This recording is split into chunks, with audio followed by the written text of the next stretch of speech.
Oh shit! I always forget to bring up the damn intro. Hey everybody, what's up? It's Kyle and KZ.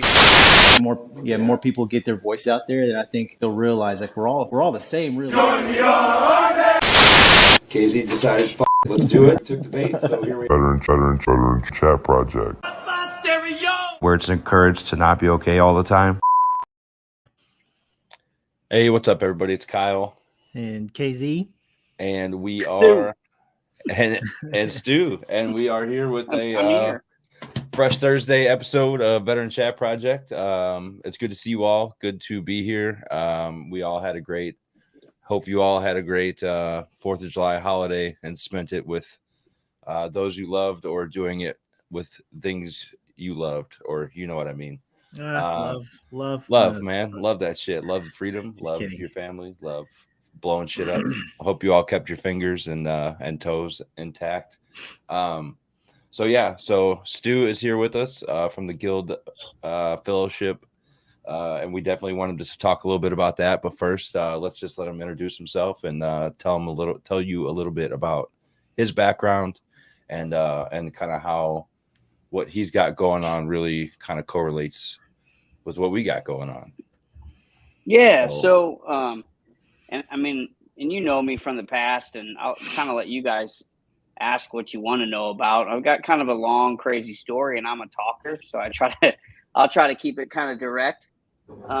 Essentially, what it comes down to is I lived many, many years of my life just trying to be self-serving and just kind of jumping, one easy ride to the next. And one day, I started kind of outlining my values and just seeing the different things that I cared about, and realized that, I was in the right water, but I had taken my ship, way far this way. And unfortunately, I had to make some drastic changes. So I was in the tattoo industry for well over a decade. At the time I decided to change my life, I was living in the back of a tattoo shop, showering in like a janitor sink and flying back and forth 2,000 miles to see my wife and kids. And it just was not a good time, man. I was drinking on the daily. It was one of those people suffering from the effects of too much alcohol that didn't have DWIs, that wasn't like going home and beating my wife or getting in fights and doing crazy stuff or getting arrested. I would just leave the shop and I would go down to the bar and I would go to this craft beer bar, then I'd go over to this other bar and I would drink whiskey and Budweiser or whatever over there and smoke my cigarettes. And by the end of the night, I'd be 108 ounces, of alcohol deep. And I would just do that every day, to the point that it was miserable. So, I decided I needed to make a change. I got out of the tattoo industry. I got sober, found God, got into law enforcement, and I've just been jamming ever since, man. And at some point, I always liked coaching. I think, Kyle, you and I met up between then. I did a lot of apprenticeship for people in the shops, and I've always enjoyed taking that sort of sort of the coach role, and just finding ways to solve puzzles and problems for other people. And I just get a kick out of seeing, the planning work. Mm-hmm. And I was doing that for a while and just realized, man, God has put this in my life, and started the Guild. That's about as short as I can get it, I think, Yeah, that's awesome, dude. It's definitely I remember. I definitely remember. I just know like how we grew up and where we grew up. Like the party and the drinking was the thing to do. Especially, I mean, like you were in the bands and like you said in the tattoo industry and stuff like that. So, kudos for getting sober. I know that's a hard thing to do. Me personally, I used to drink quite a bit myself. I don't drink anymore. I will have one occasionally, something like that. But, I still have my vices. But for the most part, I would say I'm sober. If you count weed, I don't know. I got a med card. Call it what it is. But no. So what was that like? What was your official like holy shit moment? Like what was that eye opener? For you? Man, it's hard to nail it down to one moment. Weirdly enough, so I was in the second band I was in. We were doing like a Northwestern tour, and I had put on a ton of weight. I'm only 5'6", and I was like right around 200 pounds. Which isn't terrible. It's just way bigger than my walking frame would be if I was taking care of myself at all. You Right. know, and we were getting ready to go on tour, and we had done. I did sideshow and stuff. Crazy stuff like taking little thin needles and doing like skin piercings and different things just to make people go, oh, and that's a whole different story. I can get into how that happened. It's kind of It's a whole nother show. We had done a show recently before that, and the venue paid for some blood. So I did a couple of piercings or whatever, and we went to leave, and we played, I think, the first date of that leg of the show, and my left hand blew up. I used to have like a silicone implant shape of an ohm under the skin of this hand. And it blew up, and it was like about this big, and I had to do the whole tour like that. And I was like really sick and had flu-like symptoms, and we had to have a nurse friend like met me in the back of my tattoo shop and gave me a shot in the butt of some like pancake thick stuff and was like, hey, this is, I think the statute of limitations is up and it's a different state, but I mean, basically she was like, this is super illegal, so like don't tell anybody for 7 years or whatever, and it was just crazy, and I was super sick, and I had already known that my values weren't in line, and I'm like, man, I'm like, how am I this ill, from like just a little like puncture wound, that I had done 100,000 times at shows, because you're using these tiny little needles and stuff on sideshows that you barely even feel, they're just like super thin piercing needles. And it's just to make people be like, whoa, and super superficial. So, I mean, to get sick from that, it just blew my mind. It's kind of silly, but I was like, I'm not going to be able, I didn't even want to quit drinking necessarily at that point. I just knew if I don't start figuring it out, I'm going to be the guy that dies on the tour bus. When he's like 50 and everybody goes, oh man, that dude died already. I like his tunes, and they move on to the next band. I didn't want to do that.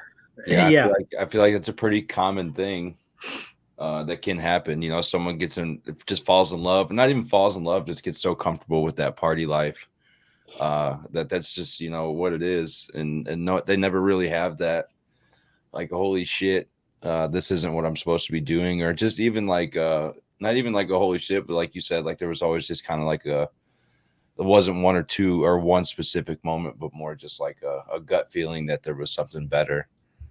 So when people say like, why did you quit drinking, or like, what, or you don't drink or whatever, the best analogy, I've been using it about 7 years now, is I just tell them like, hey man, we're at the county fair, and I used up all my ride tickets, dude. So I'm at Funnel Cake. Like, you ride the ride, it's all good, bro. Like, I'm having fun too, and I'm eating right. Like I'm completely at peace. Yeah, I'm trying to win a teddy bear, dude. Just do what you got going on. I'm good over here. Yeah, but don't be surprised if I leave when everyone's hammered, because that stuff is annoying. Yeah, that, man. I'm like, if any of y'all are good, you need a ride, I'll call you an Uber. If you're on the way, I'll take you home. If not, I gotta go. Well, like the amount of people I used to buy, the guys would make fun of me sometimes because I would buy 2 weeks after I quit drinking, we went on tour, and I had to do the whole tour sober, and that was like super weird for me. I was in a metal band. Like, my job was to drink whiskey on stage and just find crazy things to say. We were kind of talking about it before. It's like I created this character that people were used to. I had tattoos on my face, and I would do like weird, stuff. We would do body suspension live in front of people. We do all these crazy things. So I created this character that when I quit drinking didn't really resonate anymore. And so people would ask me, and people would get rude.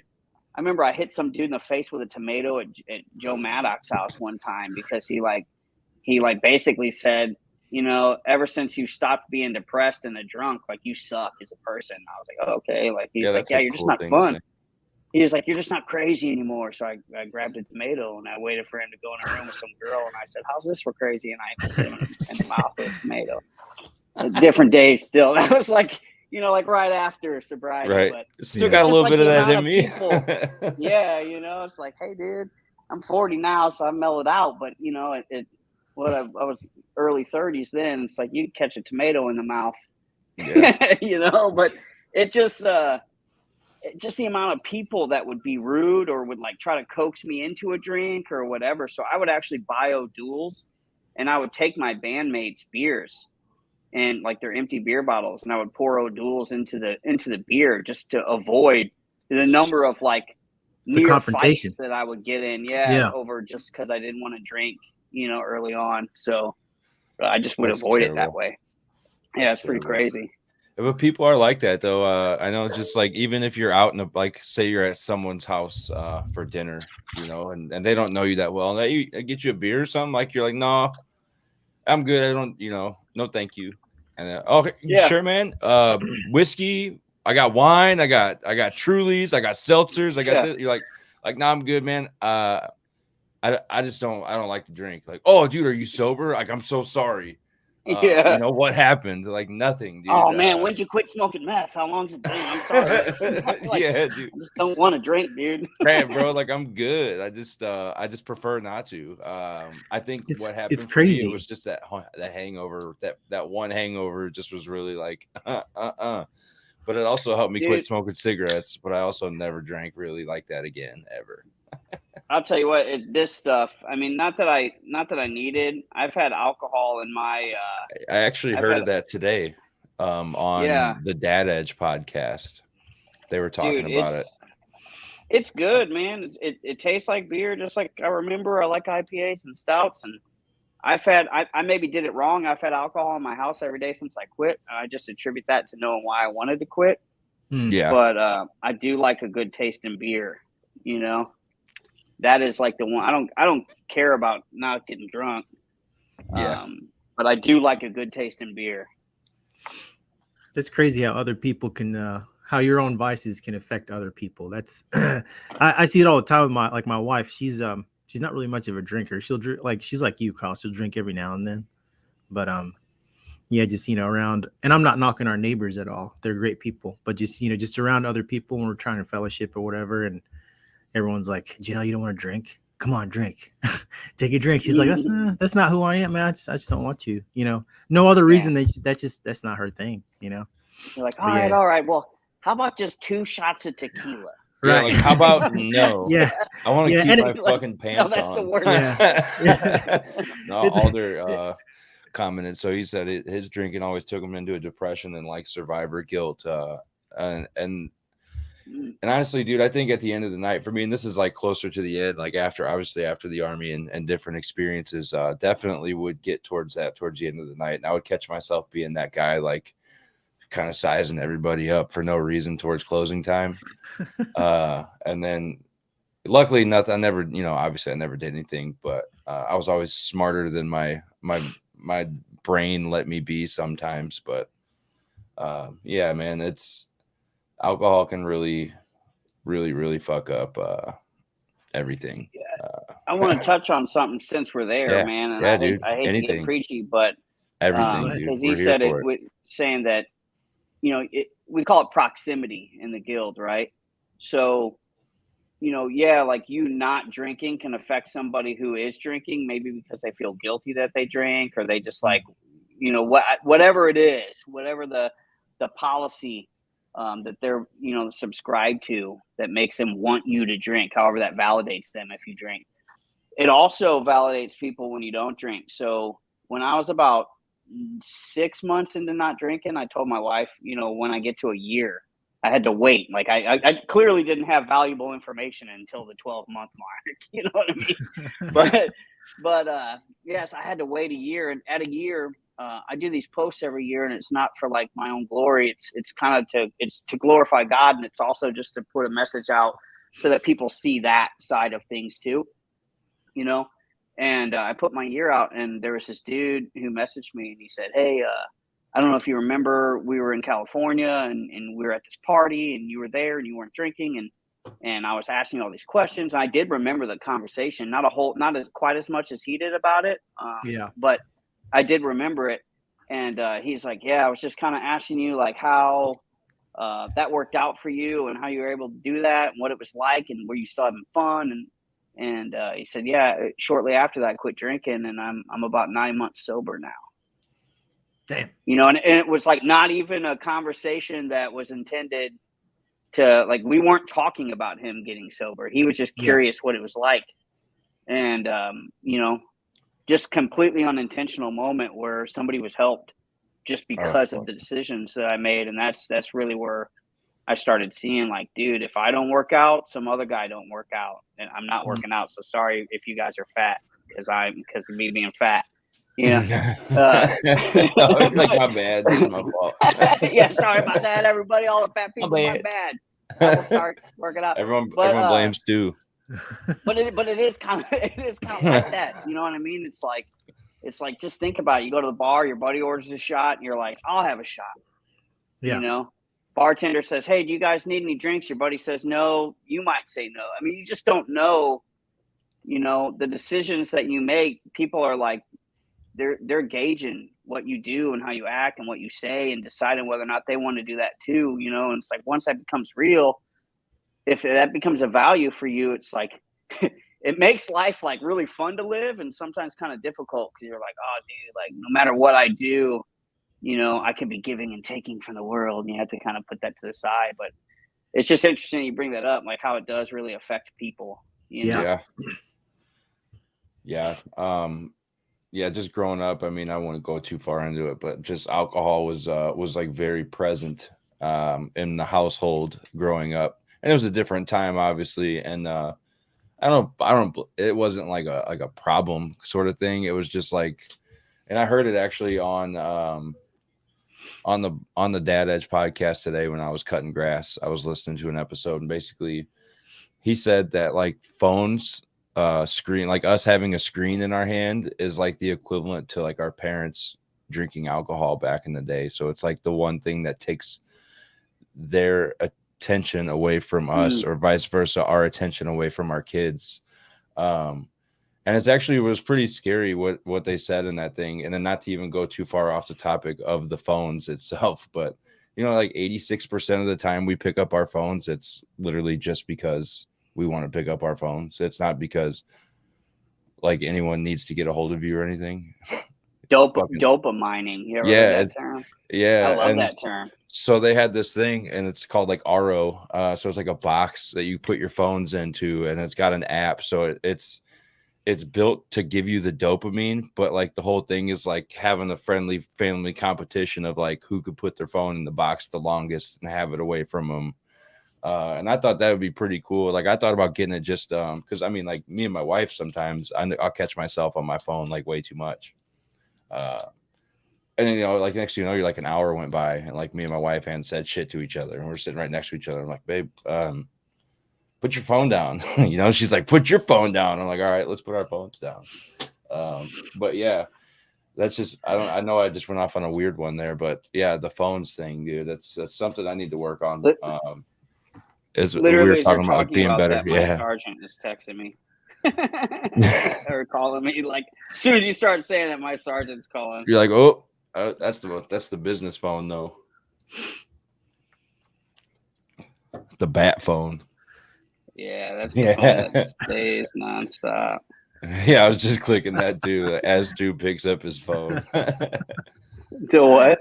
Someone commented. Oh, yeah. Hey, some phones are meant to always be answered. That's one of them. Yeah, even if you're on vacation. That's the one. You know? That is true.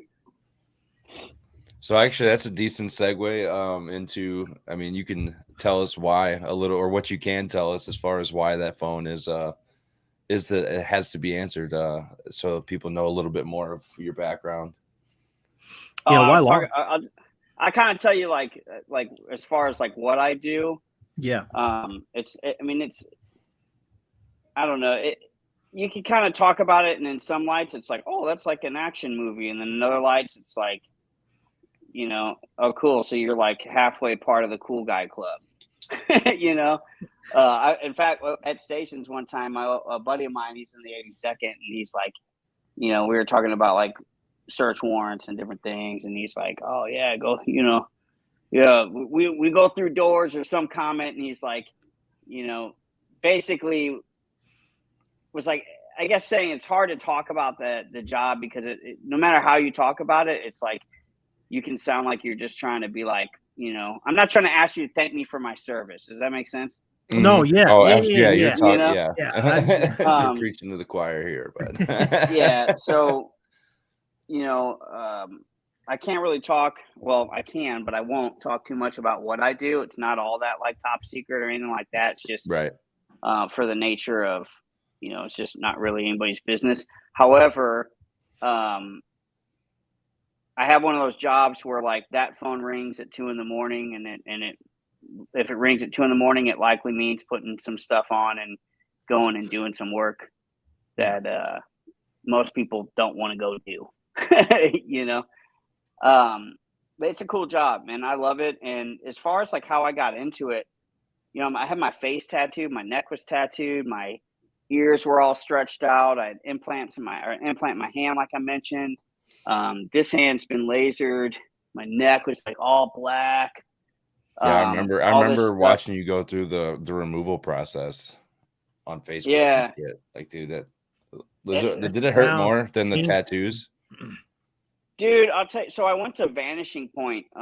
Stephanie over there took care of me. She's awesome, and dude, that stuff is painful, but it's so fast. Yeah. And they were super good. I mean, I was really, really fortunate for them. They showed me a lot of love, really took care of me, and I will message her like usually once a year or whatever when the memory where the neck was gone comes up and whatever, and I just tell her thanks, because without her, I wouldn't have been able to do. Without them, I wouldn't have been able to do what I'm doing now. And so that is it was cool. It was a lot of things, but you're talking about like moments how that happened. So I'm a 9/11 18-year-old, Mhm. um, I remember when that happened. I'm 40. My mom was like calling me. I was home from school. My mom was calling me, or I wasn't in school anymore. My mom was calling me. She's like, "Get in here!" And like usually when that happened in the morning, which it would be like, "Come see some dog on Animal Planet" or something. So I'm like, "Leave me alone, mom. I'm trying to sleep till 12." Um, but I went in, and that's what it was. And my dad, as a kid, worked for McDonnell Douglas, and I worked for Boeing, or I worked for Boeing. He worked for Boeing, and I just remember like even being that far from it, like my mom being super afraid, like you know they're gonna bomb your dad's work, and just all these different things. It's just like kind of ridiculous as an So adult much now to came out know a after little bit that. more, Yeah. but it just people were freaking out, and it was just a whole thing. And then a buddy of mine went, and I won't mention his name, but he went right away, Hmm. and he came back after his first deployment, and it was really good. Like he was stoked on it.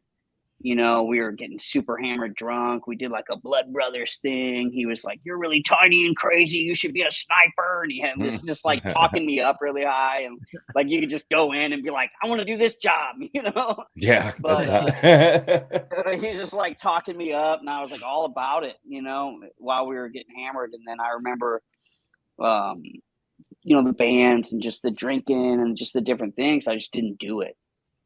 And all my life, I had felt that call. We call it the war drum in the guild, Mhm. right? That beating in your chest, like that. I like that. Um, I dig I'm that. segueing here, but that scene in Braveheart where Perfect. he's like going up on the horse, and he's got like the antler. No, he's got a flail Yeah, tucked away in yeah, his hair, and it's like the music's like dong dong, and it's like yeah. all intense, and you're like, is he really going to surrender and all this stuff? That feeling, go and watch that scene, right? And tell me that's not exactly how you feel when you're like not living your life to a mission, or you're like wanting to know what the mission should be, or the whatever. Like that's the feeling you got. I guarantee it.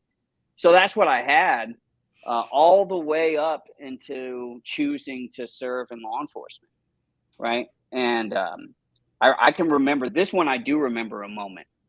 Um, I was like telling my ex-wife got into the National Guard and got deployed to Afghanistan, and I went to an event, a vets event, and I was like raising money for some vet organization. I don't remember what it was that always supported that. I'm bouncing all over. And the reason why I supported that is because the second tour my buddy came back from, he was not okay. Right. And we were like driving on a 4-lane road, and he was like, you might have to drive my truck. And then before I knew it, he was like pale as a ghost. He was a super dark skinned dude. He's pale as a ghost, sweating. He drove his car across 4 lanes of traffic and crashed it over a median. Holy shit. Yeah, because I'm assuming, we never talked about it. I'm assuming he saw something in the road or whatever it was. But it was crazy, dude. And so I kind of had like a weird version of survivor's guilt for a guy that never went. Like, here's like somebody I'm super close to. And it's totally ridiculous to think about now, but I just had guilt for not going, and I carried that with me. So I didn't realize I was doing it at the time. Knowing I wanted to serve, I was making excuses for myself.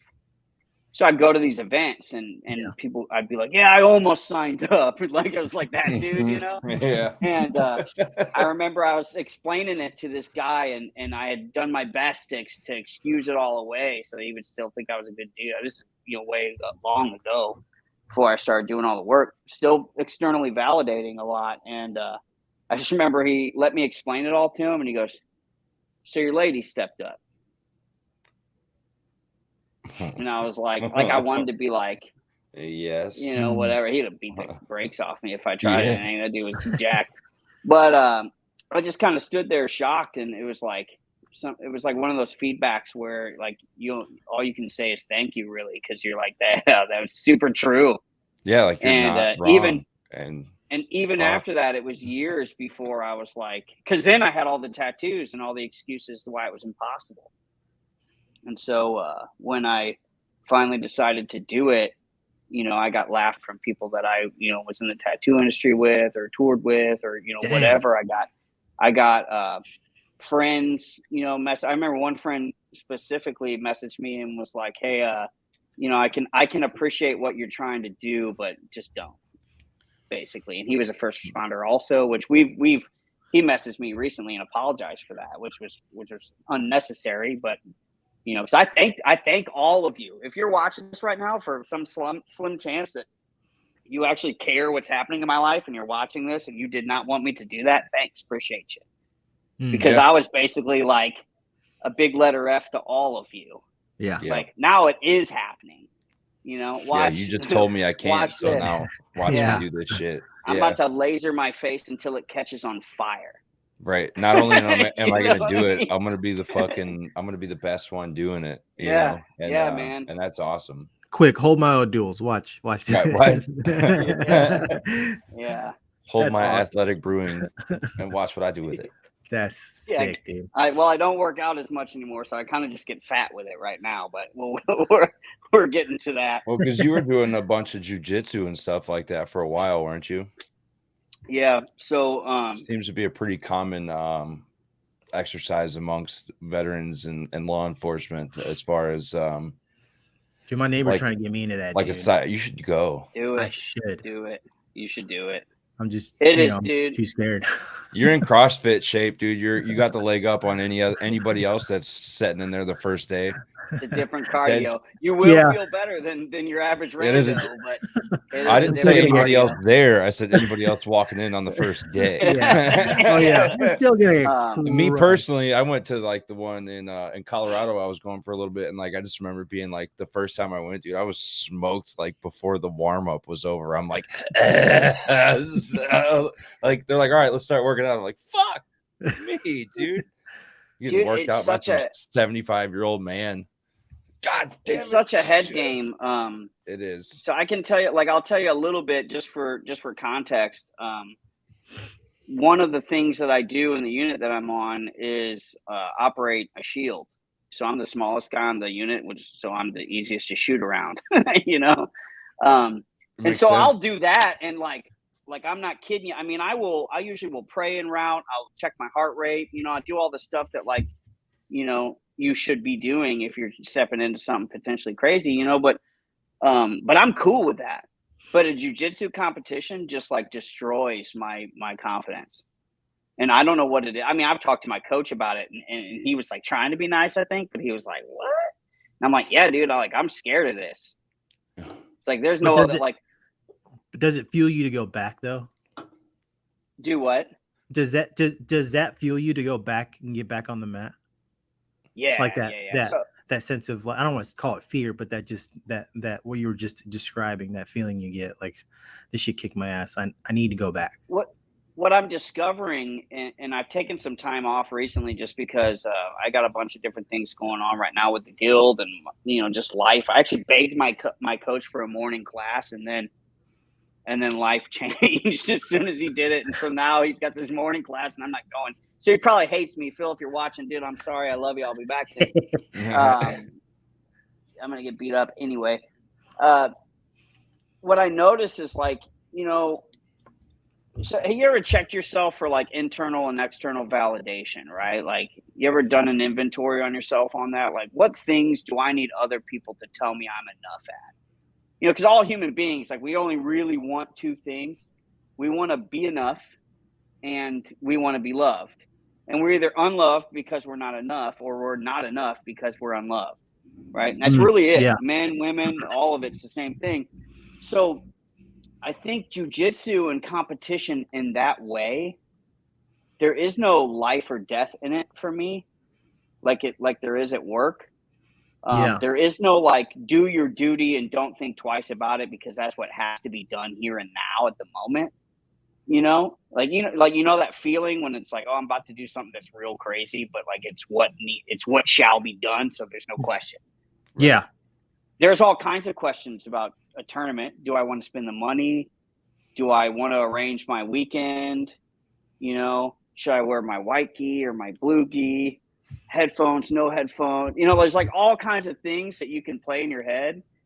And I think for me, I've discovered that is jiu-jitsu is a place that, in competition, that I still want other people to tell me I'm good enough in.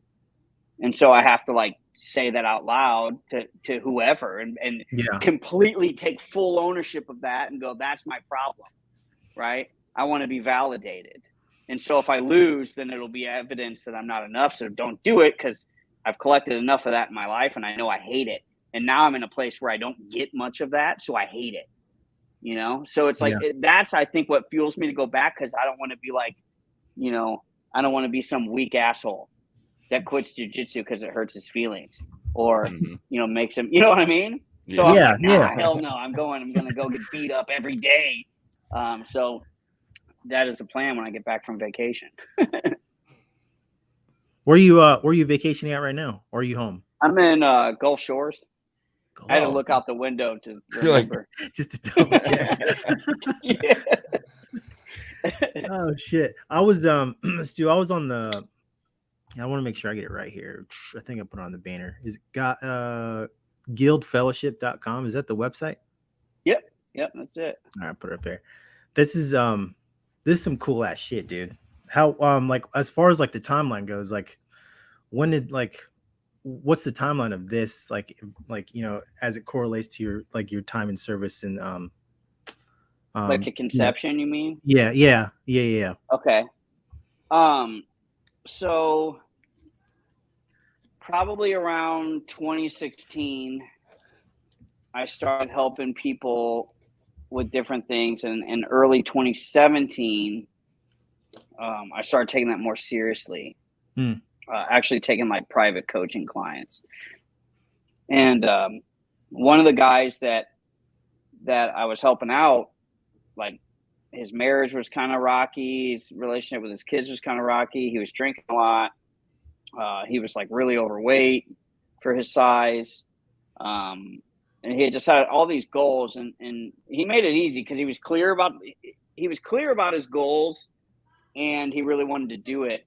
And so, like, I just had to take this Pandic. So, looking back, it was like not really that hard of work, but the results that were gotten from that were so awesome. And it just really impressed me. And then I think at some point, I was like back into church at that point. And I was talking with God a lot. And I want to be clear on, like, when I say like hearing God's voice, what I want you to understand, what I'm saying is like, so I have this potted bush in my living room, and I will put like that color fire dust on it and light it on fire. And then once it is burning green, it will speak to me. Oh shit. No, I'm just playing. Dude. I'm like some leftover hippie Okay. shit, Oh, or shit. what else do you what else do you doing over there when you do that? I take some Like he's ayahuasca sober, but he and also peyote, does. and I just go on Yeah, a I was like spirit quest. buttons. No, I'm like he's just like making sure you're still paying attention. I'm coming over to pray with Stu. But the thing is, yeah, it's a really good time, dude. You should see the wallpaper I got. So what's interesting about it though is like I started really hearing God like in my spirit, right? Like through that war drum. The same one that was like when I was getting out of the industry, I went to my wife one day and I said, "Hey, I'm gonna go be a cop." She's like, "Fuck, you're gonna what?" Face all tatted up, my head's still tattooed. Hair's probably too long now. Anyway, so I would just hear this voice being like, "You need to go do this. Go be a cop. Go be a mentor." And I just kept hearing it. And I finally said, "All right, we'll see what's up." And I just started doing the things that it was telling me. And it's not like a voice like speaking to me in words. It's like just a sense, like a knowingness, an innate knowing. And so I know it sounds crazy to a lot of people, but that's how the guild came to conception. So I was here, I was feeling that, I was feeling that I was like hearing God's voice so much that I would literally get a cigar and I would go put ambient music out on and sit out on the balcony and smoke a cigar and just be like, I'm listening, whatever it is. And, Napoleon Hill called it sitting for ideas, or he stole that term from somebody, I think. But the point of it is, I would just sit there and be present, and all this stuff would just flood my head. And I think, I told you I'm a talker now. I think around 2019 2019, I had a meeting with that guy, that first client, and told him I had this idea for a program and that I wanted to do all this stuff and this and that. And he's like, "Well, when are you going to do it?" I talked to him a few times. And I said, "Man, it just needs to be better than it is. I just gotta, I gotta do some more work." And he's like, "Well, I can think of 2 people it doesn't serve right now." And just like hit me with that truth bomb, that happens. And so we started it. And since then we've created stations, and I don't know how deep into it you want to get. It's a lot, man. It has become a lot of things, and and there's a reason for all that big roundabout conversation is it's all spawns from sitting with God, and that's what is really so interesting about it is like, it truly is not me. I mean, it is with my life experiences, but like, it truly is about being a conduit and allowing, something bigger than us to enter in, and take some space, in our lives and see what's really happening, what we're really doing, what we're really believing, who we're affecting, all these things. Damn. Yeah, I love that. Yeah, that takes a lot to be receptive to enough to hear that within your soul. When was your as far as religions go, like when was that? Have you always been a man of God? I was raised, so my mom's Methodist, my dad's Catholic. Mm-hmm. They had a boxing match after I was born, and my mom won. I think my dad was taking it easy on her, so I was raised Methodist. But I had all these I had some moments as a kid where like I felt God's presence, Yeah. But church was always kind of like a checkbox, and I hate checked boxes. Just ask my wife; she hates that I hate them. But years and years went by where I was just like doing my own thing. I didn't really care. I was just saying crazy stuff on stage because that was the character I developed. It was like, right. You go to a horror movie, you want to see a serial killer or a demon or something in the horror movie, and I was like the profoundly, just wild dude, and so that's how I lived. Not my everyday life, but it was like I would fill my head up with metal and just, which is fine, but I just didn't get a lot of positive outlet, because I was just developing that character. And one day my wife is like, I want to go to church. And she was not, she hates when I tell the story, but when my oldest figured out that the tooth fairy wasn't real, she was like, my wife was like in tears. She's like, we're gonna have to tell her all this stuff isn't real, like the Easter Bunny and Santa Claus and Jesus, and, like I still laugh at her about it, but so this same woman's like, I want to go to church, and I'm like, man, what you on, Right. like, no. So anyway, I made fun of her for it. I'm not proud of it, but that's the truth, so I have to say it. And she cried. And I was like, well, I'm an asshole, but I'm not that big of one. That's not what I wanted, So I apologized and was like, let's go to church. Like, I'm going. And man, it was the cliche, stereotypical. I walked in and the pastor was like, the room went dark. The spotlight went on me. And the pastor was like, I am being spoken to, God is speaking through me directly to you, and you're trash. You need to untrash. I was like, take yourself out, you trash. Yeah. So that was probably 2016. It was right after quitting drinking alcohol, I think. When I quit alcohol in March 27th, 2016 is when I quit cold turkey.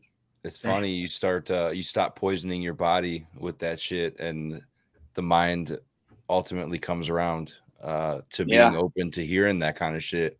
You said, being present and listening. I mean, I wouldn't say like I'm like huge, and I've said it before, like I'm not like I don't go to church every day. I'm not like but I am religious. I do believe in God. So like when you said like talking to God, I was with you until you said lighting the bush on fire, and I was just like, I don't know. It sounds like a fire hazard, but whatever. People do their own thing. I was stuck in, man. His faces. Go back and rewatch that. I'm clipping the shit out of that.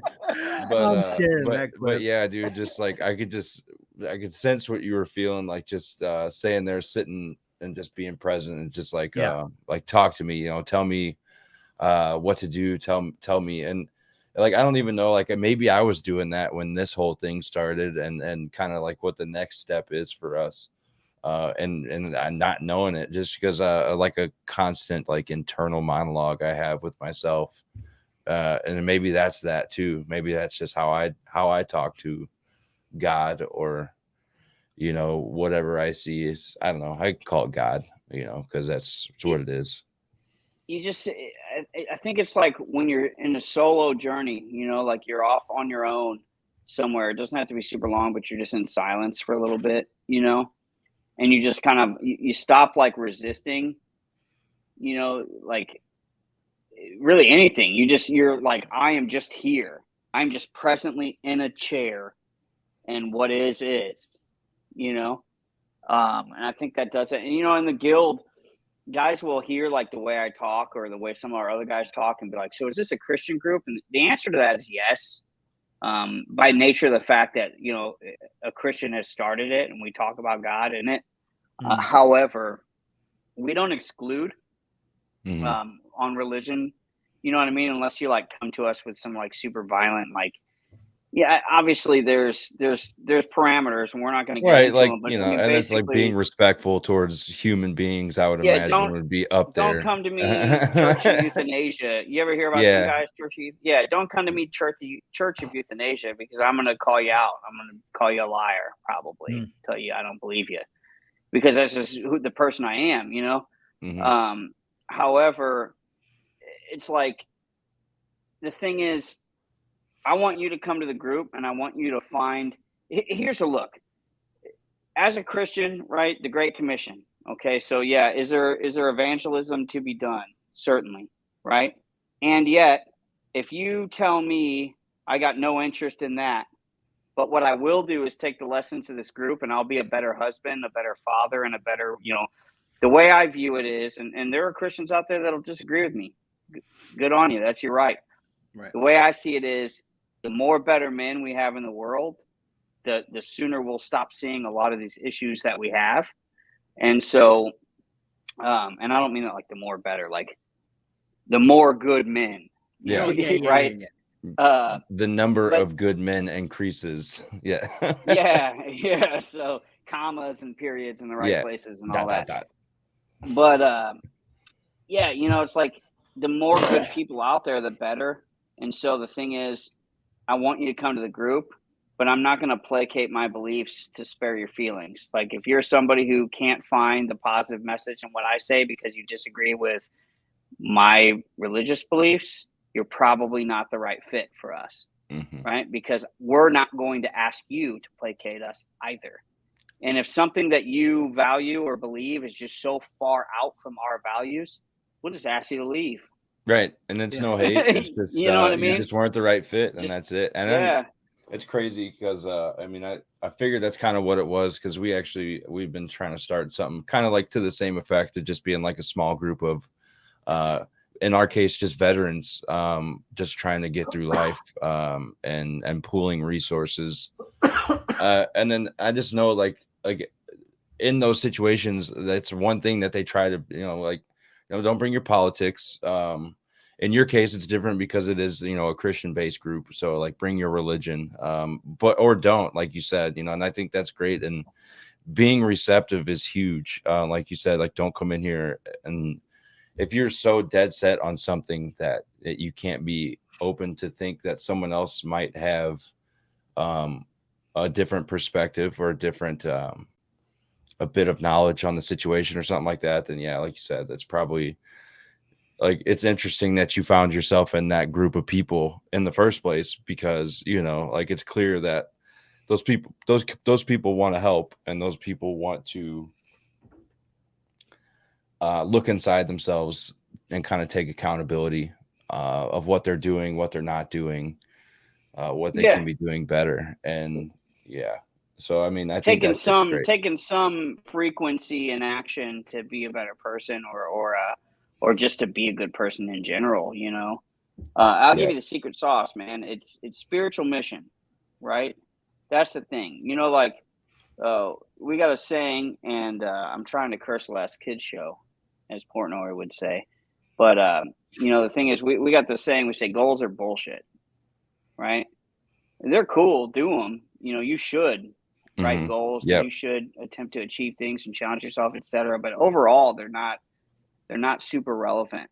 And like the reason for that, so that the hunter who chases two hares will lose both, because he'll try to chase them both directions. So the way you fix that is when you create a spiritual mission. When you say like, I have a mission to serve others, right? That is my mission. The mission I am calling down on my life. That's what I'm going to do. And we got a whole system that we teach guys to leverage, how to really like outline this up and draw and basically create an atlas on how to make this happen for themselves. The baseline premise is I'm creating a spiritual mission, a calling upon my life, and all my goals are in line with that. So I don't want a new truck because it makes me, cool, and it's got one of those weird magnets all the dudes are always trying to get with their vehicles. I can't remember what they're called, but it's not about that anymore. If my life is about serving other people, I'm buying a truck because I'm going to take my family on cool vacations in it. Because when my buddy wants to move, I'm not going to go, what time or what? I'm going to say, what day is it? I got you, bro. I'm here. I got a truck and a trailer. I'll be there. Everything that I do in goals, if I can help it, will be in line with the spiritual mission that I've written for my life, right? And mine right now is leading men to mission and purpose. So if I buy a truck, you want to know why? Because I want a cool truck that I can put a cool decal on that guys are going to see, and they're going to go, I want to know about the guy driving that truck and what that's all about. And that's going to help me get guys to mission and purpose. It matters spiritually. It's not some bullshit roll the dice. I got 2 7s and I'm stoked on myself now for like 2 days. And then and then on the third day, I want to kill myself again. Right. Because I got PTS or whatever, my wife's leaving me, or my, whatever problems I got, just like, if that's the way you want to go for it, just don't even set goals, dude. Just buy shit on Amazon until you're broke. It's Yeah, the same for feeling. real, dude. Yeah. For real. Right? It is, dude. Kid show. Yeah. It really No. is. You're speaking of all those all those guys, Stu, like on your website, it says, really, really clearly, it's not the group or the guild is not specific, or it's not just for veterans or first responders. But why do you think, in your opinion, why do you think veterans and first responders magnetize towards the guild? Why is that population so heavy within the community? I think we're back a little bit into proxemics. Mhm. Like the first stations we ever do, the guys dubbed themselves the Frozen Chosen because we went out and it was like negative temperatures. We were like on a river and there was like a whole big thing, but those guys were all friends of mine. Hmm. And about 50% of the people that were there were police of some sort, whatever. And I basically begged them. I really begged them, but I just said like, hey, like I want to do this program and I need people to show up. Will you just come to it and tell me if it sucks? And it ended, and they were like, my life has changed. There's Greg. He's one of the Frozen Chosen right there. Sweet. I just think like he just hit it, the like-mindedness of it, Yeah. like he said. There's just we have this other exercise, right? We call it YANU because everybody likes an acronym, and it stands for You Are Not Unique. And the idea of it is like, yeah, your situations and the things that you face are unique, right, to you, but you aren't unique in the fact that you're suffering. Everybody suffers, Right. right? And in their own ways. But the thing is everybody suffers the same way through the same emotions. We all have those same emotions. And yeah, there are some uniquenesses and whatever, but at the end of the day, we aren't unique. And I think that when guys like, okay, here's one across the board that might blow your mind. Maybe it won't. You want to know one of the most common feelings about sex that men have with their wives? They want sex from their wives and their wives don't want it. And so they keep trying to get it. And when they can't get it, then they feel like their wives think that they're molesters. Really? Right? Across the board, that's a huge thing that guys will talk about. When you get them in a place where it's safe to say it. Yeah. Right? That because what happens is dudes, especially when you're like in your 30s or whatever, and you're like really wanting to get at it, you're like, man, baby, come on, baby. Or you're like doing all these things, or you're changing the way Doing you the dance. are. Like, Yeah. or like you're trying like maybe comedy will work tonight, maybe some like back kiss. You're just doing everything you can. And maybe just being a good husband all the time will work all the time. It doesn't. Yeah. That's exactly what I do. It works for no me. drought here. But no, the thing is, the thing is, it's like, I bring that up to say that's across the board, whether you're, a first responder, military, you work in a normie civvy job or whatever. But I think mostly it's just proxemics. And I think that when you're in a super intense field, man, we just struggle in ways that are really good. How you look at it, if you think it's the devil, right? Like our jobs make it super easy for the devil to get in on us, if that's what you believe.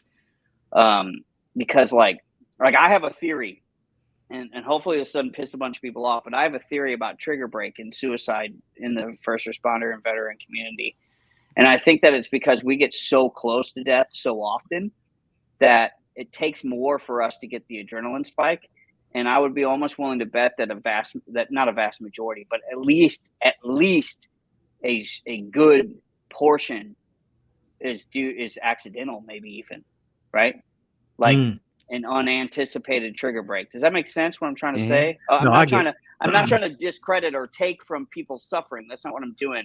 I'm saying that we need the intensity, and we have it here in the guild. And so what happens is, because we have this program that is safe and yet intense enough, and we're not going to PT you to death, and we're not going to sit you down and play kumbaya with you all weekend either. Yeah. I think guys it's just a place where they can come and talk through all that craziness. And then once a couple do, they're like, dude, you need to go over and check this thing out that they're doing because it's wild, you know? Yeah. That's yeah, I agree with you there about the adrenaline. The Kyle, do you remember Hang on real quick. No means Alder said no means no, then you stop trying, then she thinks you aren't interested in her more. Women are nuts, LOL. And then his very next comment was, I just got a notice from Facebook about that comment. Like, hey man, hey, Dude, don't you get us better just fucking listen. canceled over here, Alder. Yeah. Jesus. No. Community standards, bro. Right? You didn't read that email they send you when you sign all up? the other things we say on here, and that's the one that gets us the first Facebook notice, huh? Women and nuts. But that was one thing that came up in the group. You know, another time we had a so basically what Stations is that you sign up, you come to this week, and we don't charge these guys anything to go. We do it all through fundraising. And we used to charge like basically just cost. Now we're not doing it. Now we're offering training and educations to like companies, agencies, individuals, and essentially teaching them all the lessons we teach at Stations so they can use them in their business.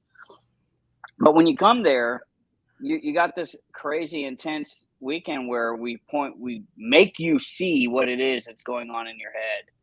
And you know, in that Yanu circle we were talking about, one guy raised his hand one time and said, man, I have suicidal thoughts.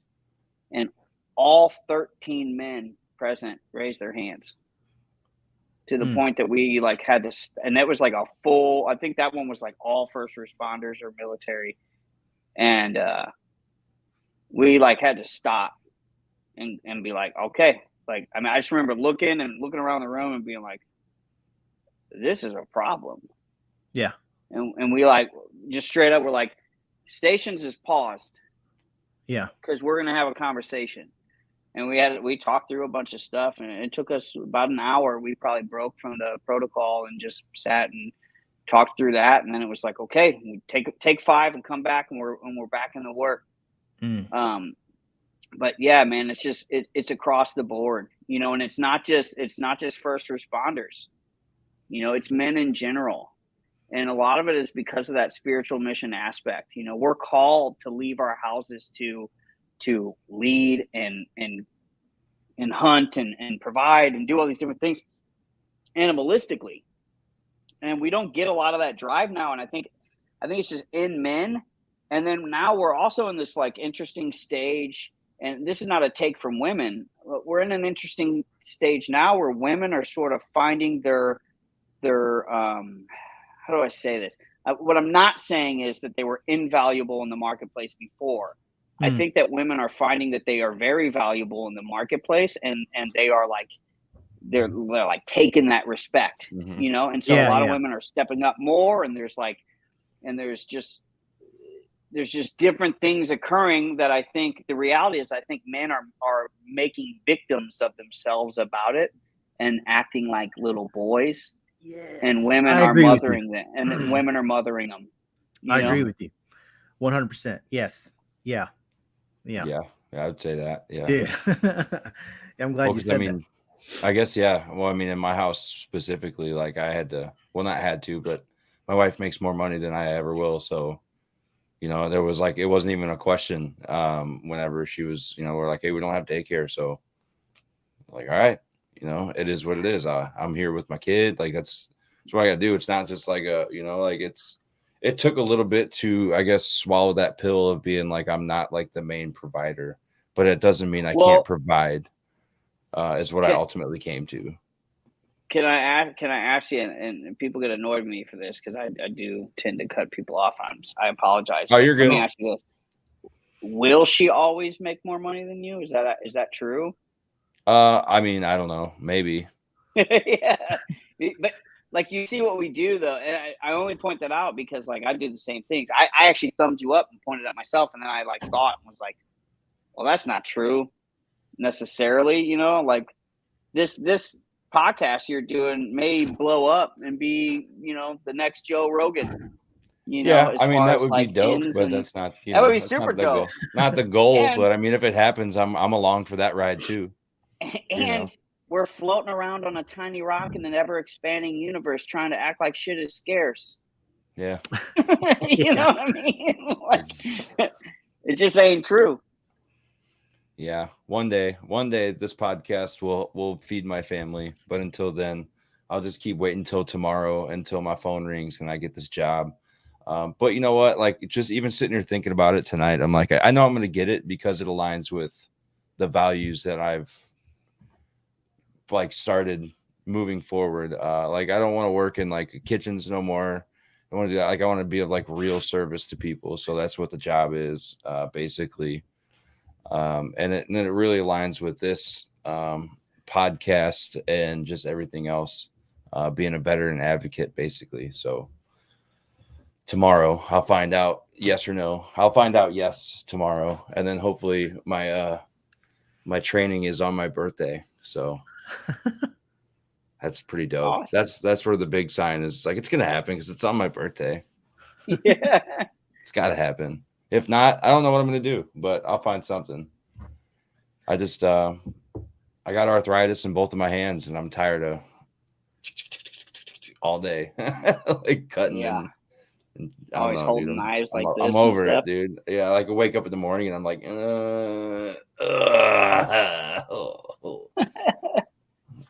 I mean, that's never gonna stop, but you know, thank you. Yeah, congratulations. I like it. You know, the one thing one thing that like that's gonna stick with me, like with this episode is that that Yanu, you are not unique. I dig that, just because I mean that was the whole consensus of our podcast, was to show everybody that like we're all the same. Like, and like you said before, like we may, we may go through different things as veterans, and in the journey of mental health, but we are like, all of us go through the same things. Am I making sense? Like, Yeah. that was the whole catch of the, not catch, but that was the whole purpose behind in the mission of the Veteran Chat Project, was just sit down and talk with guys, service members, first responders, veteran spouses, active duty spouses, and just let everyone know, like, hey, we're all in the same spectrum here. Tragedy is tragedy, unfortunately, but it binds us together. I dig that. I dig that you are not unique. So my brother-in-law, he messaged me a while back and was like, "Hey man, I'm trying to figure out where I fit in, because the guild's been growing, and we've got a lot of like military, we got a lot of gun job guys, Yeah. is what we call it. There's a lot of guys that carry guns for a job, and it's like, I'm just trying to figure out like where I'm at, and I'm like, dude, like, you got to realize, like, it's what I love most about mixing in guys that have never done that. Is one, I was one of those dudes most of my life. I didn't have the 18, 19-year-old, in for however. It was like not till I was 34, I think, when I, got in.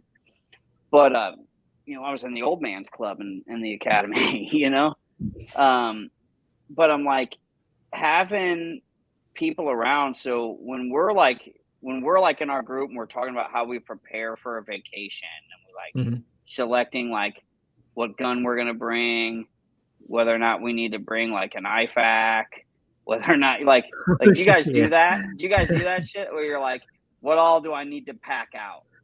You know what I mean? I do those mental notes. Yeah, because Yeah. I don't. Yeah, I do that. Or you're like checking the weather. You're like, okay, so we need to prepare ourselves because the weather is going to be like, like this, and we're going to have heat, and everybody needs to start drinking water tonight because we're going to be too hot. Like whatever it is that we do this little brief, and we take it a little overboard. And I think it was Tim Kennedy that I saw say something, hate or love that guy. I like him. I think he's fun to listen to. But he was talking about how he carries only a knife sometime. I think it was him. And the thought process behind it was like, if you always carry a gun, you always think about, you get caught in the echo chamber of a gun. So it's always like, double hand the shirt to the armpit, sweeping motion, to the center of the chest and punch out. Whatever, sector of tactics that you subscribe yourself to, whatever, you're going to do it the same way every time. And it's like, but if you leave that gun behind a day and you just carry an edge weapon, you know, and then you have to think a different way when you're out and about, right? Like it shakes it Yeah. up. You gotta think differently. And that is the same, I think, effect that we get when we have like, you know, civvy dudes that are in the group and guys are sharing and whatnot, and they're telling their stories. And, you know, I'll give you another quick analogy. My wife grew up in a drug house. She doesn't like to tell her story. She lets me tell it, right? I won't get too far into it. She grew up in a drug house. She wound up getting a doctorate, right? Which I am like super impressed by. Yeah, that's I mean, that's part of the reason why I do the job I do, just because of her experiences. I'm just so impressed by it. But she says the saving grace for her is the man that she calls her dad, Chris, and the lady she calls her mom, Rhea, that they showed her, and a couple other people as well, but they ended up adopting her and her sister, and they showed her what normal families looked like. And so it was like from that perspective, she was able to see that, like, okay, so the things that I'm experiencing are outside of what a normal, you know, person without my experiences would have. And so I can reframe that. So, you know, so it took me a while to openly say that, yeah, like for a time before I got it under control, I couldn't have fans on at night because the white noise affects my ear, and I would hear people yell. I would like literally hear screams from car accidents or whatever in my ear. Just weird stuff. And it doesn't make me crazy. It doesn't make me unfit for duty. It doesn't, you know, all these things, but I would just hear them. And so to be able to like talk to people about how that affects me or different things and whatnot, and to get somebody who's like never been in that seems counterintuitive. But what actually I find is that it helps me remember that like life is not always the way that I'm seeing it now. Does that make sense? Oh yeah. So, yeah, I think it's just it's been a good thing to mix that element in, I think, and to remember like, yeah, we're not unique. We all suffer in the same, you know, the same way. And yet, you know, I'm not in this echo chamber, I guess is all I'm trying to get at with that. Yeah. Well, that answers my, like I was going to ask you that question or this question later on. But the whole, you know, when we do the podcast, we talk, you know, I think we've talked to over about 20 different veterans.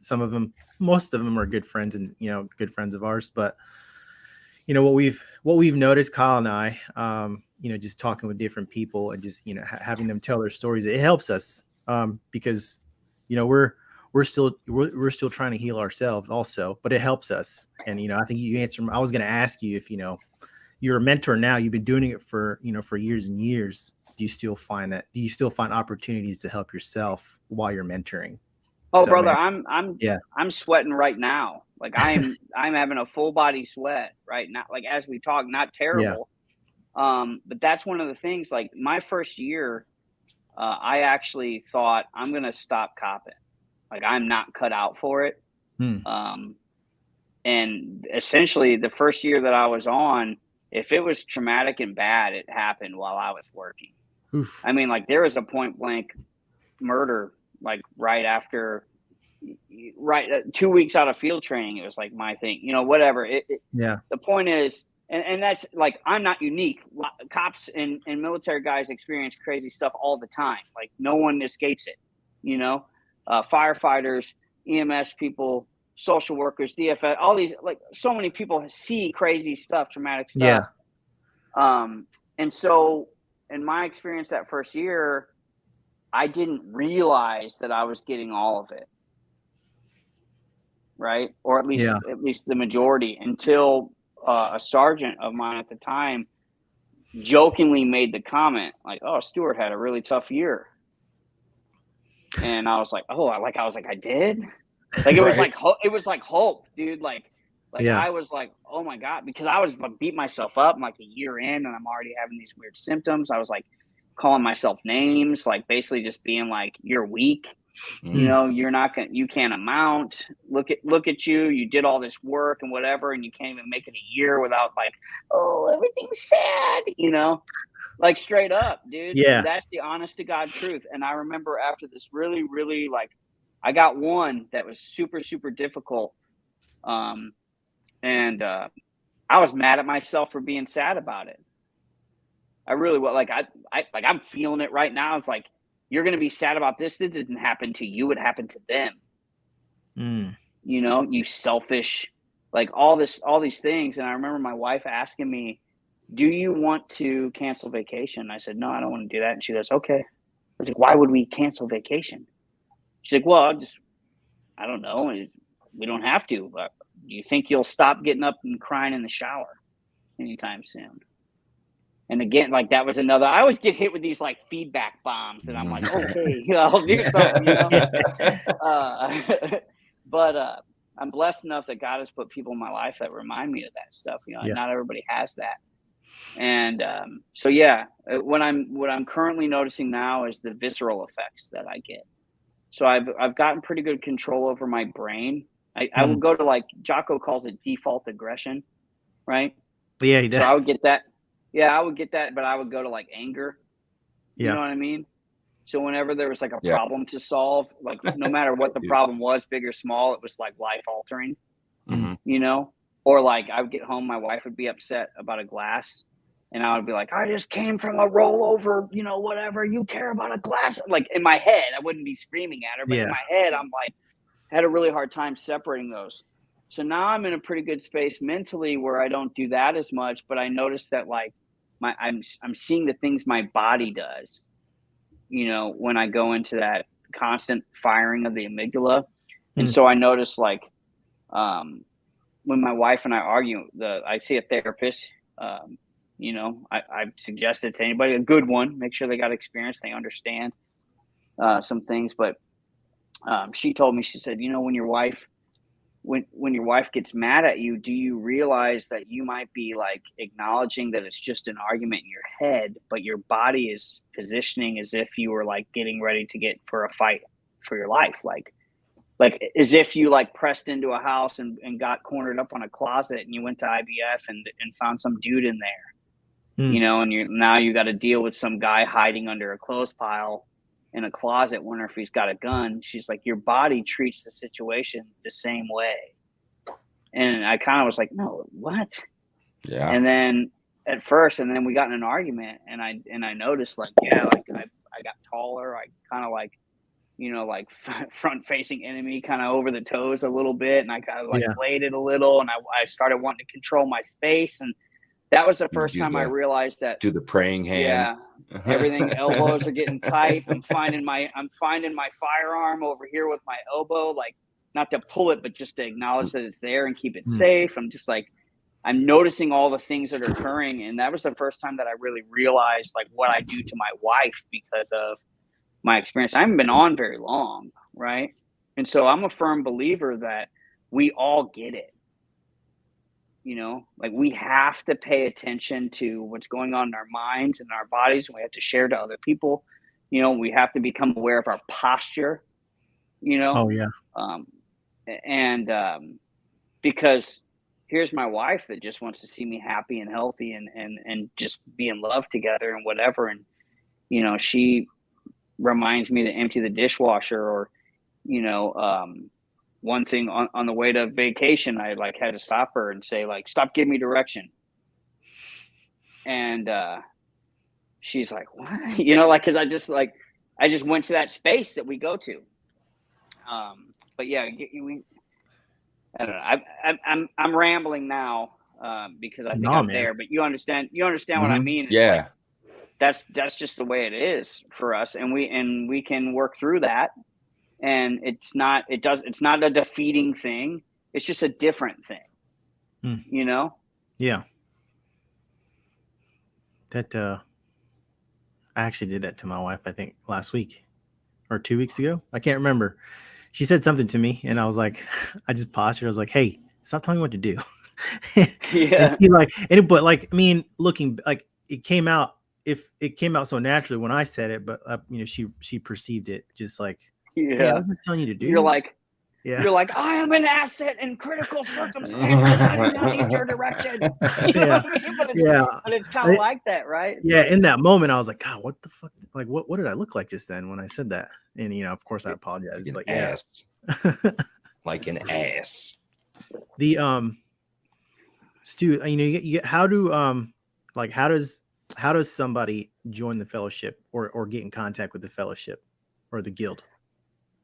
So you can go to guildfellowship.com and there's 4 buttons on the bottom. If you scroll down, there's 4 buttons on the bottom of the page. And it's the whole website's designed it'll take you to where you want to go fairly easily, I hope. Yeah. But there's a couple of actions you can take. So, you can be a community partner. And what that looks like is somebody who just kind of wants to spread the word or wants to donate or maybe wants to hire us to come out as a keynote or for an actual training. You can become what's called the contributing member. And that is a person that contributes a small financial amount. And then we put you in like small groups. We give you like quarterly content to work through. We do meetings online and in person and all these different things. It's kind of like a thank you for contributing. Yeah. Or you can message us and you can apply for stations. And if you apply for stations and whatnot, we'll look at it. We'll reach out to you. And we'll throw you in, and it's that fast. We have a stations. I got to check my phone because I got a buddy of mine helping me run this thing, and he keeps me very busy. So I'm having a hard time remembering my dates. 1 second. End of September. It is September 29th. 30th and October 1st is the next interim for stations. And so basically, if you're a man on here and you're serious about doing the work and being a man of service and being an asset, you can message us or fill out that application and we'll onboard you. It'll be like that. You're in, you'll attend, and it won't cost you anything. This is so cool. I mean, this is so, to me, is because I'm looking at the website as you're navigating through it verbally, but this is palpable. I'm just gonna read this description right. Like, what is Stations? Stations is a deep dive into what you believe and how you live. Men who complete Stations can expect a new look on life, a higher drive to pursue it, and clear system to leverage. This is cool, dude. I commend you for this. Thank you. Yeah, I'm doing this. It's God, dude. It's God, dude. Yeah, please do. Dude, we're going about it. We can and then we can do another episode afterwards. Dude, this is this is so weird, man. I've had such a down day. Like, not to get all doomy and gloomy. Today's just one of those days that just like my boot was empty all day. I don't know if it's because I was coming back from vacation and working all day, sat at the desk, but just like looking through your website, just reading it fills my boot up. This is sick. Yeah, bro. We would love to have you. Fill out that application, guys, and join us. We got spots open up to 10 for that. I think we got 3 guys on or 2 guys on already for that date. We do them multiple times a year. And so what's cool about Stations is, so that first weekend is like a full-blown it is in and of itself, like you can get a lot from that. And then what happens after it is we try to get guys to onboard onto being contributing members, which helps you get an understanding of like, okay, I'm paying it forward. It would take you 10 years to be a contributing member to even cover what, that full class should be worth.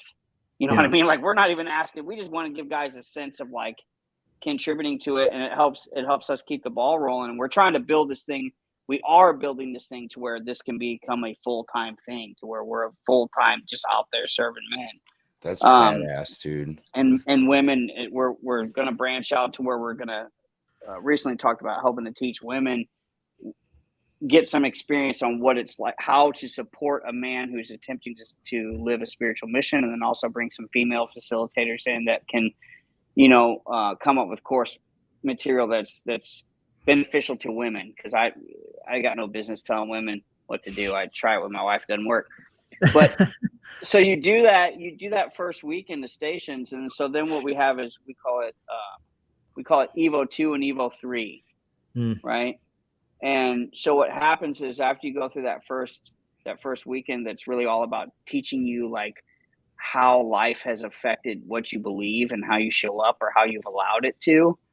Then you can choose to come back, and we put you through a whole system where we teach you how to write goals to spiritual mission and how to actually live the lifestyle. Yeah. So that first weekend, you're like, okay, I'm going to write a spiritual mission for my life and see where I'm at, see what's not working for me and change it. And then that if you decide to continue with the work, we'll give you a system to leverage, right? And so you can look at like, this is how I live my life and whatnot. And then when you go into Evo 3, we will bring you back on, and you become a cadre. And so we will teach you how to study the men, see what's in them that was in you, see how you are not unique, and see the guy who's entering the work. And so a lot of these guys will be like, dude,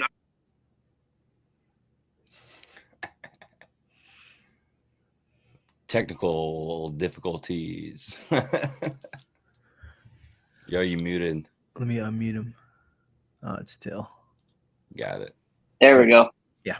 Sorry about that. You're good. And so it's I just get so excited I can't stop touching. But yeah, so you come back as a cadre, and these guys will be like, dude, I am watching myself from a year ago. Like, I'm looking in the eyes of my own self. And so then, of course, the men that they're there serving are like blown away. They're like, how did that guy know me so well? It's like, he don't know you, my dude. He knows himself. Yeah. You're the one that he sees himself in, so he can speak directly to you. And it's just, dude, it's just That's powerful, dude. I come home. It's crazy, dude. Sorry. A day. No, you're good. It's charged up. I'm done. Go ahead, bro. It's just wild to me. Like somebody said a while back, I heard like if you think of something in your head, and then you act on it, like you're like for instance, me just being like, you know what, like I think Stu would be awesome on our show. I haven't talked to him in forever. I wonder if he would do it. And that was just like, you know what, let me just shoot this message out real quick before I go on what I'm doing. I could have thought that and just been like, nah, I feel like I may have let him down in the past because I was on part of that coaching program that he was doing, and I just kind of didn't finish or follow through. But that was also like me being very early on and looking for help outside of what I thought I could give myself. So I do apologize for that, but Don't going apologize. back to that, just being like, I'm over here trying to think of ways to do kind of what you're doing. And like, as I'm talking, and it's like, why don't I just, just team up and get in there and do and learn everything I can and help grow something that's doing it, because it's just like, look what, I always hear it sometimes in my head, like, boy, look what God just did, and that's how I hear that shit all the time in my head. What if the day that you sent me that message, you saw a post that I put up that I was reluctant to post, or maybe I am typically lazy, and that day I just did. It's like all the syncopations of the world, and this and that. There's a book called Celestine Prophecy about that, but or at least partially. But yeah, I mean, Tyler and I, he posted our email. I think you shared it, info@guildfellowship.com. That dude takes care of business. Love you, Tyler. But lost my train of thought. Warriors Ascent. So he and I are getting ready to go do Warriors Ascent in August, and that's a similar thing, but their focus is on PTSD, and we were like upfront with them. It's like, hey, I think that everybody that works crazy jobs or has had trauma or whatever, like, you do not get to be in the occupation that we have and escape it. Like, it's just like, let's get over it. PTS, whatever. I know we're bouncing around with whether or not we call it PTS or PTSD. I'm a fan of PTS. But you don't escape it. And so we've been open with them, like, hey, we want to come to your program because we think it's going to be beneficial to us. But also we're hoping that we will learn something that we can take back to our program, and maybe we can save somebody's life. Mhm. You know, I believe that we're already doing that. But let's do a better job, you know. Yeah. And something that I steal from my wife. So this is another thing. She's part of a group called AMC that's for chiropractors, and they manage, you know, teach chiropractors how to run their businesses and so much more. But one of her mentors, Dr. Owen, he would always say, "Just one more, God, just one more." That was his thing. Like, I'll go to a crowd of 3 people and talk if that's what it takes. Just give me one. Mm. Let me just get one. You know? And so essentially what I'm saying is sign up and come and learn and share it and do it. And, you know, let's keep guys above ground. Yes. Yeah. And women too. But you know what I mean? Because that's the very real. Like, when I talk to the team, or when I think about, like, you know, like the wage of failure of our 2 missions, and this is kind of like intense, but that's just how I am. The wage of failure for our 2 missions is death. You know, 'cause that's the truth. You guys are out here running a podcast that there's likely someone in here that you maybe doesn't even know that's watching right now that you don't realize is like surviving, or maybe has survived one thought or whatever because of the things that you guys are doing. And that's powerful. That's proximity, you know, or just getting on and being willing to say, like, yeah, some nights I don't get to go to sleep. Mhm. Or, you know, whatever, and just being willing to say it and to avoid all the, like, oh, well, my service didn't equate to this guy's service. You know, like, Yep. like, yeah, I have kind of a crazy job, but I'm not getting in gunfights. You know what I mean? Yeah, Like, yeah. When I go out, I'm not in gunfights going out. I'm just like waiting on the pop every time we go out. Which is also You know what I mean? Yeah. Which is jacked up. Yeah. You know, like, very but stressful. I would play games with myself and be like, oh, well, you know, like, I don't deserve to acknowledge what I'm feeling because my service doesn't equate to this person's service. So then you got a CO in the jail that sees me, who just, like, watched a dude, like, try to slip hang himself, or did see a guy slip hang himself. You know what I mean? That gets depressed or whatever, and then MFs himself and goes, oh, I know Stu does this work, but I'm not going to reach out because that would be selfish because my service doesn't amount to his service. It's all bullshit. Yeah, it is. You know what I mean? Or Yeah. just a regular old dude who's, you know, family member was abusive or drunk or crazy, you know, whatever. But, well, I wasn't in the military, so I can't talk to that dude because, you know, my experience doesn't amount. It's like, nah, we got to stop that. Exactly. You know? Yeah, that So- I knew. that's probably, like, in my opinion, like that's the first big barrier when it comes to, like, the stigma of, like, mental health when it comes to vets and stuff. Like, yeah, I didn't, you know, and we've talked about it a little bit before, just you know, just letting our audience know, like, hey, like, you all matter. Everyone matters. Just the whole, like, you know, yeah, you know, I served only. I hate the word only. I mean, that was something I got taught in nursing school. Only is a bad adjective when you're trying to describe someone else, because it's limiting. It's saying, like, I only served 4 years. Like, you only, like, no, you served 4 years. I mean, you know, or like, you know, I didn't deploy. I only did this. I only do this for a living. But, you know, I don't want to talk about really, but, you know, it's just, yeah, I don't like that. I agree with you in the fact that, like, it shouldn't be a thing. It shouldn't be a limiting factor about, like, what you did, like, what, you know, what you do for a living. Trauma, like I said before, trauma is trauma. And you know, the best way to navigate trauma, or the after effects of trauma, in my opinion, is to talk about it. You ever heard somebody compare it to metabolism? Mm-mm.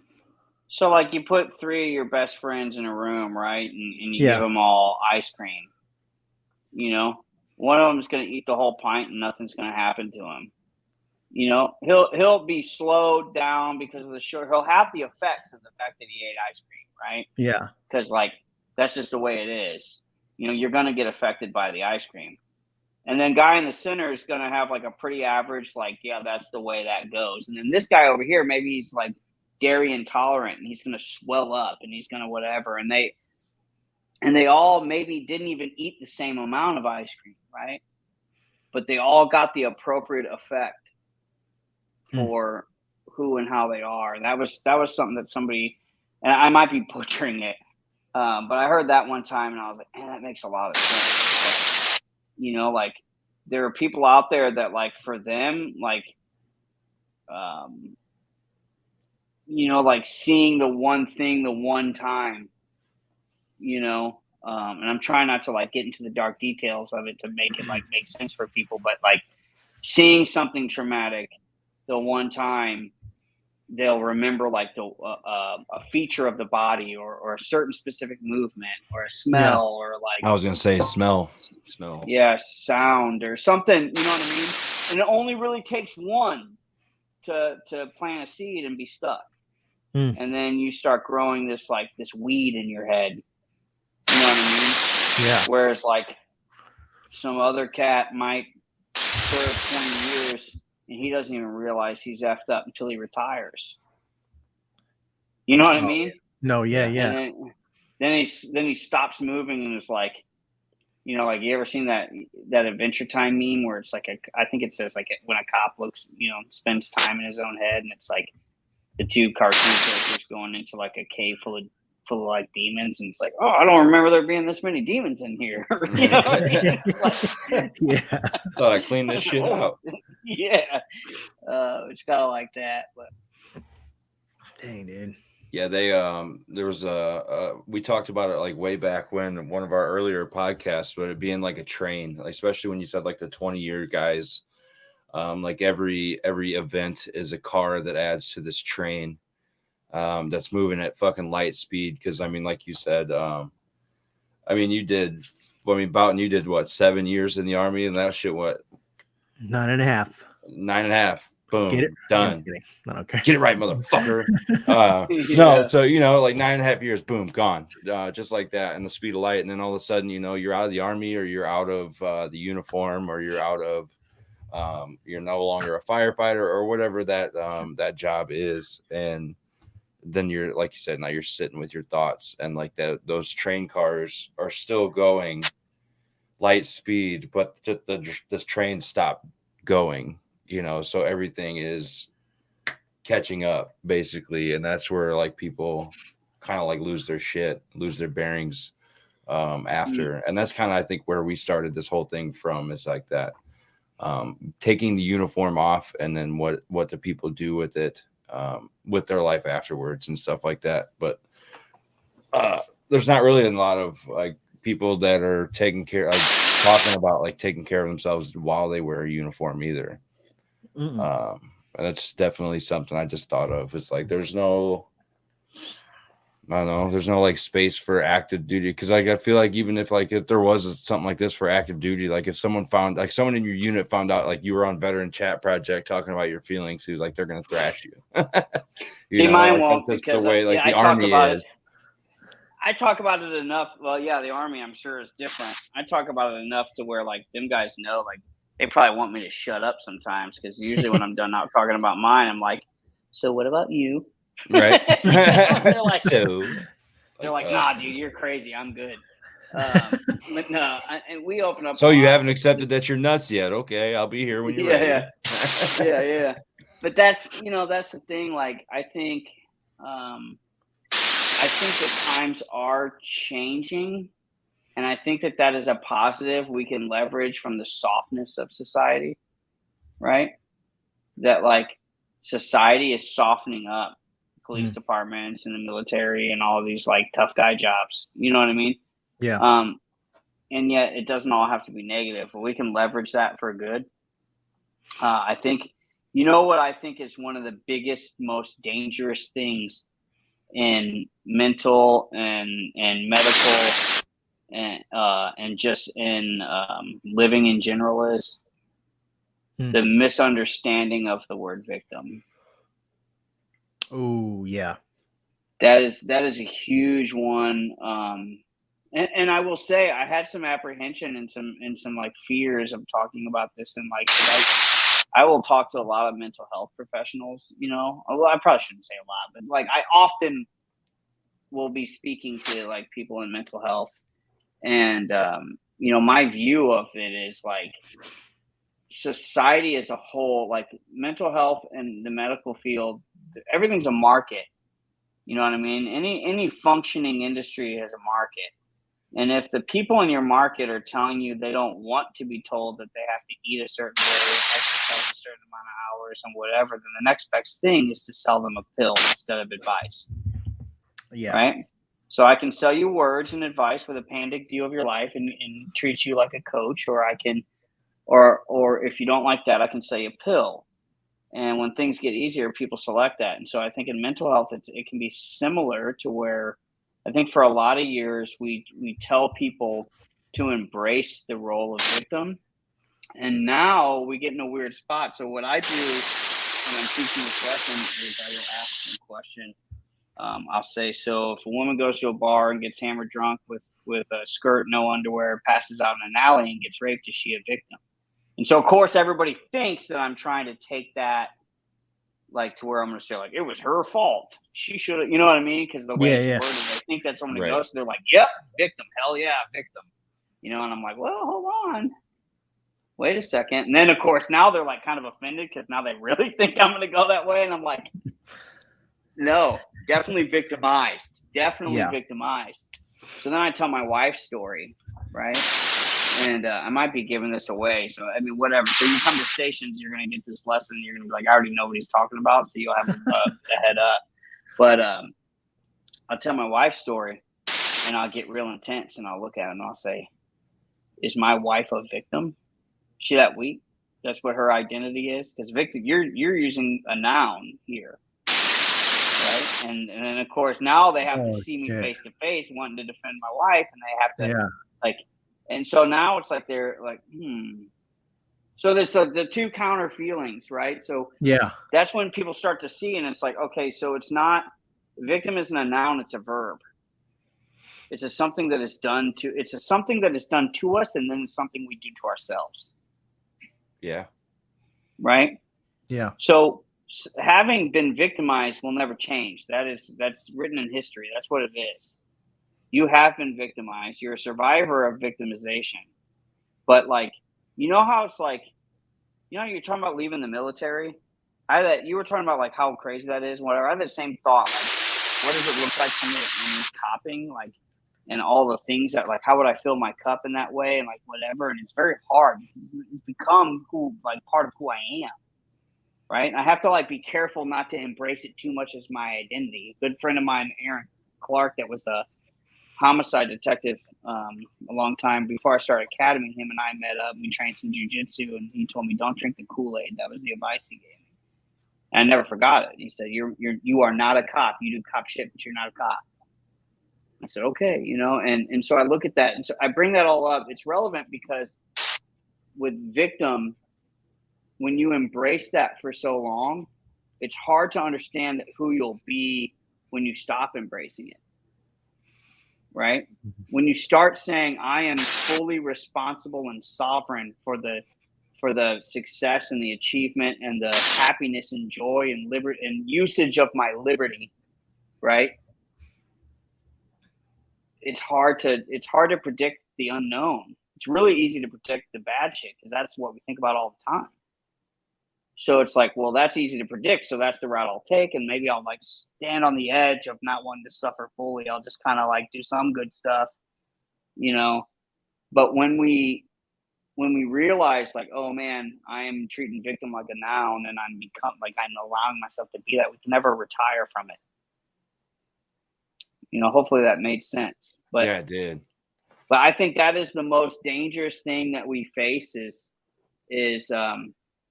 one, it's hard to not be a victim, and two, secretly, what's like ironic about it all is like so many people we're really all out there like finding ways to make life easier by embracing like victimhood, right? And we all hate victims. We might say we don't, like we might like protect them here and there and whatever, but in reality, like when you really look at a person who's like really a full-bodied and embodied person who's like, like I'm a victim and I can't do anything because of all my things. And I'm not saying all people who have been victimized are that way. I'm saying like to the extreme of a victim, right? That is not a person you would like. But you know who you do really like if you think about it? Underdogs. You love a person who had some bad stuff happen that like blew up after. I mean, when I told you my wife got a doctorate. It's like you're like, oh, that's pretty dope. You know what I mean? Yeah. So that's the beauty of it, is that's how you get out of it, by realizing that like the world will be stoked for you when you quit drinking alcohol. The world will be stoked for you when you step up and say, I had PTS really bad and could barely leave my house, and now I do X, Y, and Z, or I'm not saying that's the truth for you, but just if it was, you can say, yeah, I could barely leave my house, or whatever. And now I do this podcast where I'm helping people or whatever. Like that's rad. Yeah. You know what I mean? Oh, super awesome, and the world loves that stuff. So it's the fork in the road. Like do I want to try to force concession from the world by telling it that like it's been unfair to me? Or do I want to ask the world to give me more because I can handle it? Because I am a person of peaceful violence. You know what I mean? That. Yeah. It's like, that's what it is, Like they say, better to be better to be a warrior in a garden than a gardener in a war. Yeah. That is it. It's a great quote. It's so true, man. It is too. That's where I'm at right now. Like I'm definitely a warrior in the garden. Just it's still there. It's always going to be there. And I think as we wrap this thing up, like I always catch myself not looking for shit, but like preparing for shit to happen. Like in my head, I'm like escape routes. What would I do if, someone came in this restaurant right now? What would I do? How would I protect my family? And it's like, you don't even think about this. And there was an episode on, Real Ones, where there was a shooting in a nightclub in Colorado Springs. And the guy that fought the gunman lived and told his story on the podcast, and just like how he went, just like it was just a normal night, and then all of a sudden it's like the worst night of his and everybody in this nightclub's life. So I think a few people died, especially like people with him, and then other people, but I think it was like at like a gay bar or something like that. So like it was a hate crime. What's the Orlando one? Oh, it was in Colorado Springs. There was another one. It was something like that too. Same kind of deal though, like a hate kind of bullshit. So I mean, it just you think about like sometimes like I think, do I overthink what could happen? Do I overthink these situations? But then you hear a story like that and you're like, no, like never stop planning, but also like I don't know. It's hard to turn it off. My wife stopped wanting to go to church.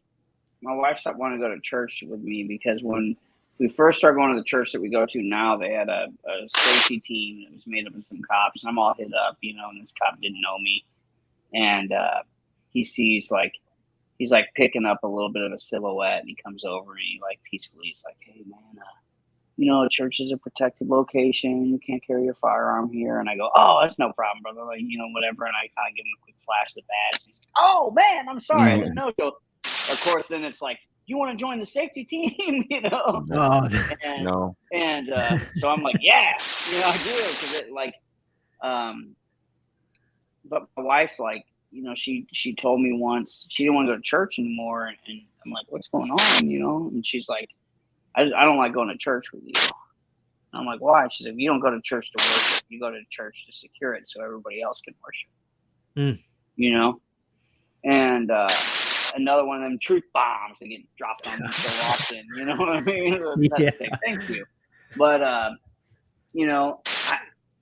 I thought about it, and it's like, it's like, I give you another example. We're getting ready to go to Guatemala. We were supposed to go, and our trip got canceled, and a bunch of other like God moments have happened since then. It's just like clear to us now, like why we didn't go. But we are going again, or actually going. We have all these meetings, and there's some involvement with like local law enforcement doing some testimony for them there, and that's kind of our role. The guild jumping in the mix in it and all this, and just kind of helping, maybe with some leadership things, so some different elements that they have in there with what we do. And I started noticing that like me and Tyler Tyler and I were talking like a lot about like the security. Like, do we realize, we're flying in on the day of an election? Do we, all these different things. And I ended up like telling the guy who's running this, I'm like, hey, look, we're gonna ask you to like watch us, right? Yeah. And if the sentinel side of us is taking too much from our relationship with God, stop us. Yeah. And like bring us back. So it's really easy to follow that, and because it's an important role, so it's easy to justify doing too much of. Yeah. You know what I mean? Yeah. And then I segued and said, but if I ever look at you while we're on this trip, and I'm like, grab your stuff, we're leaving. Like, we're leaving.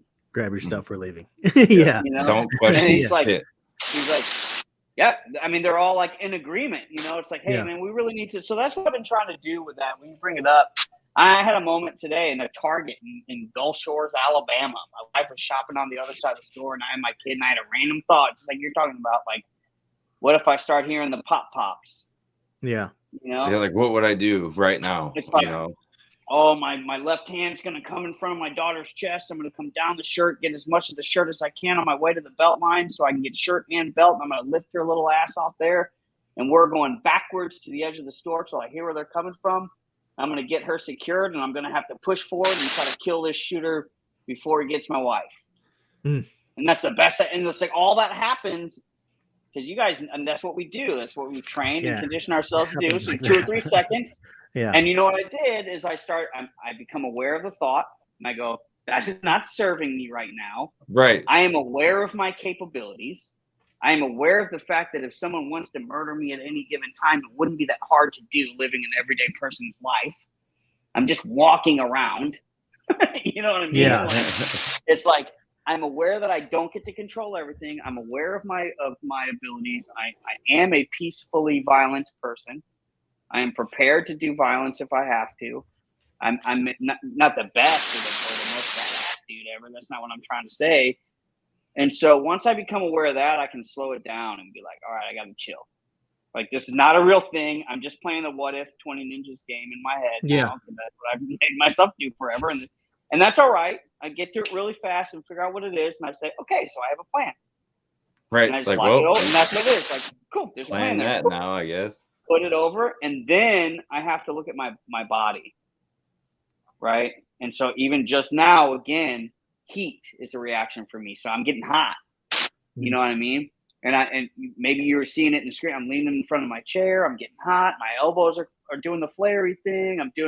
My knees are kind of tight. My glutes are kind of flexed. All these different things. I start to run an inventory of my musculature and go, all right, where am I at? What's my posture? And that's how I bring myself out of it.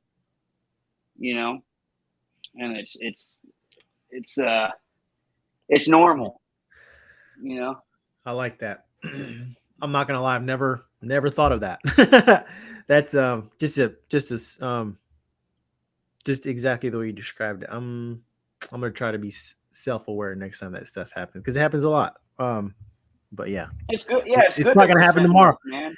Yeah, it's Yeah. gonna happen tomorrow when we go to the beach. Yeah, I've been Yeah. thinking about it all afternoon. But yeah, You going to dude. the beach tomorrow? Yeah. Where you at? Well, I'm in Sumter right now, but we're going to Isle of the Palms tomorrow. Nice. Yeah. Very cool. No beach up here, North Dakota. That sucks. No beaches up here, but man, this has been an awesome episode, Dude. I've Seriously. had a Thank really you good guys so time. much for having me on.